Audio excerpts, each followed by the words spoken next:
1858 ഫ്രാൻസിലെ ലൂർദ് എന്ന ഗ്രാമത്തിൽ ബെർണഡറ്റ് സുബീരു എന്ന സാധാരണക്കാരിയായ ഒരു പെൺകുട്ടിക്ക് കന്യാമറിയം ദർശനം നൽകിയതിനെയാണ് ലൂർദ് മാതാവ് എന്ന് വിളിക്കുന്നത്.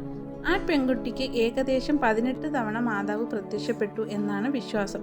അത്തരമൊരു ദർശനത്തിനിടെ മാതാവ് നിർദ്ദേശിച്ചതനുസരിച്ച് ബെർണഡറ്റ് മണ്ണിൽ കുഴിക്കുകയും അവിടെ നിന്ന് ഒരു നീരുറവ പൊട്ടിപ്പുറപ്പെടുകയും ചെയ്തു. ഈ ഉറവയിലെ വെള്ളം കുടിക്കുന്നതും അതിൽ കുളിക്കുന്നതും വഴി മാറാരോഗങ്ങൾ പോലും ഭേദമാകുന്നു എന്ന വിശ്വാസം വന്നതോടെയാണ് ലൂർദ് ലോക പ്രശസ്തമായ തീർത്ഥാടന കേന്ദ്രമായി മാറിയത്.